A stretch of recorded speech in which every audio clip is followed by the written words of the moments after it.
Bennington experienced the worst fire of its history in 1913. That fire reshaped the business district and the community's attitude toward fire prevention and firefighting. The Bennington Historical Society is pleased to present a short story of the events that led up to that fire, the fire itself, and how it shaped the Bennington Fire Department.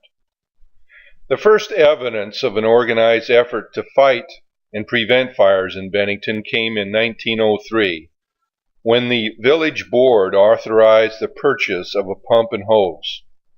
The pump was bought from the Nebraska Plumbing Supply Company for $116, and that included freight. The board also purchased 50 buckets at 10 cents apiece, a large galvanized water tank, suction hose for the pumper, fire hooks, ladders, and fire axes.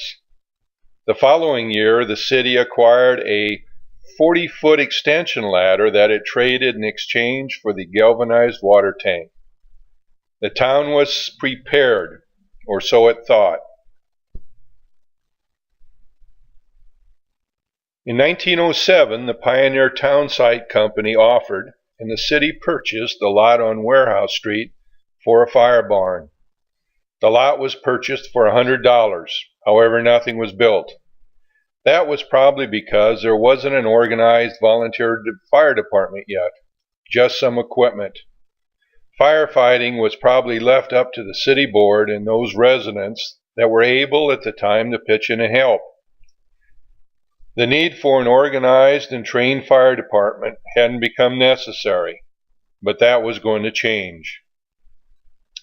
The town was constructed entirely of wood at the turn of the century. Even the sidewalks were made of wood.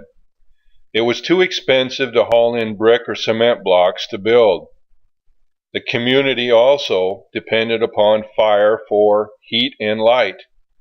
Buildings were heated with wood or coal stoves, and lighting was provided by kerosene and carbide gas lamps.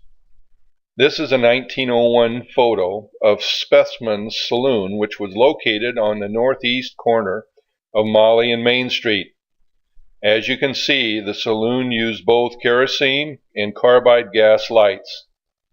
All this wood and open flames provided to be a dangerous combination, and to make it worse, Bennington didn't have a water system.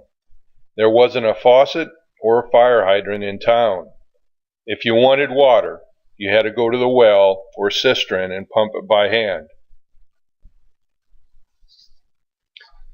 Bennington's first major fire in the business district occurred August 11th, 1911. The fire reportedly started in Pete Peterson's meat shop and spread next door to George Mangold's store, and it's believed to have also taken Eggert Off's harness shop to the east. Aftermath of this fire marked the first construction of 2 brick and cement block buildings in Bennington.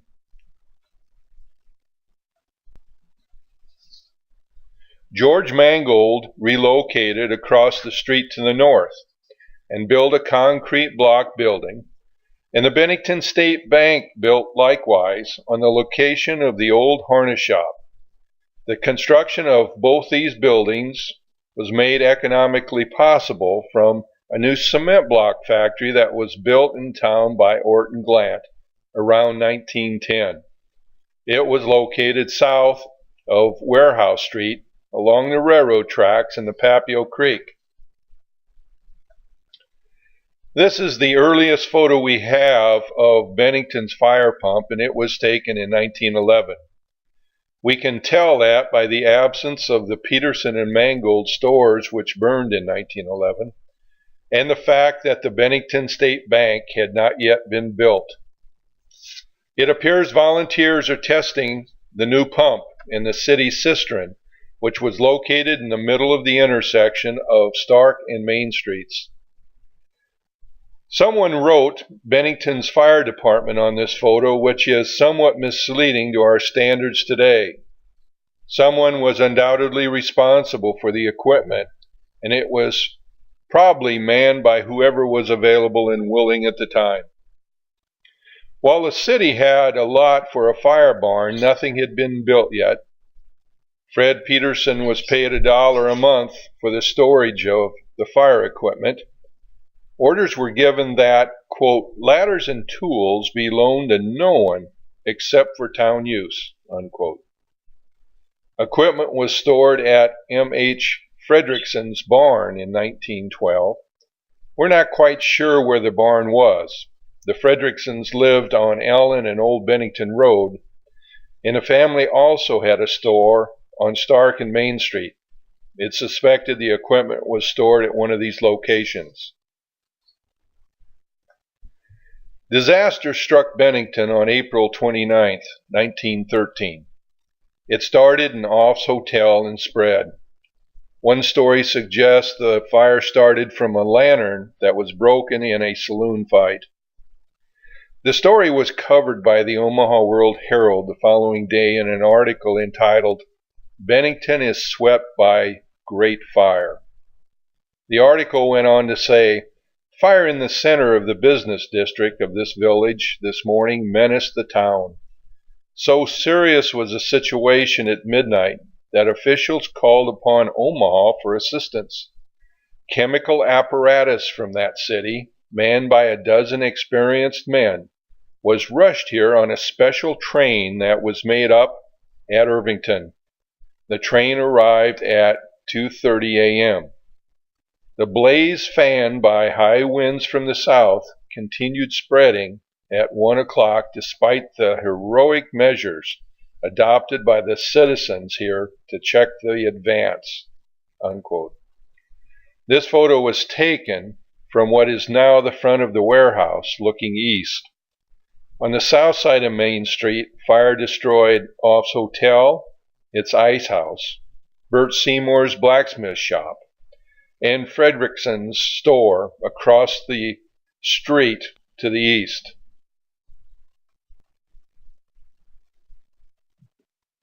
This photograph is looking north across Main Street. To the extreme left is Hanson's meat shop. The Bennington House, a hotel and saloon, was located in the center, and that was totally destroyed. The Sportsman's Bar now occupies that location. To the right is Augustus Whitty's hardware store, which was severely damaged. The fire also spread across Stark Street to the east and destroyed Kirshner's store. The fire continued to spread north, burning 3 barns, damaging the roof of St. John's Lutheran Church and several other homes. Volunteers climbed on top of buildings to put out fires that started on wooden shingles. Hanson's and Whitty's buildings were saved by bucket brigades and by the fact that they had metal roofs. Both the Bennington State Bank and Mangold stores survived the fire. Amazingly, there was no loss of human life. The newspaper article went on to say, quote, "Bennington has no firefighting apparatus nor an organized water system. Because of this fact, the citizens were greatly handicapped in their efforts to check the fire spread. At first, it was deemed inadvisable to send apparatus from Omaha because of the lack of water, but finally the chemical engines were sent. A bucket brigade worked faithfully to the end, and to them great credit is due that the fact that the fire was held in check as much as it was," unquote. The 1913 fire burned the importance of a well-organized and trained fire department into the community's conscience. A month after the fire, a waterworks bond was passed by the city board. The $4,000 bond paid for a city well, water pump, and a cement block building to house the fire equipment. That building stood on the corner of Stark and Warehouse Street on the same lot purchased in 1907.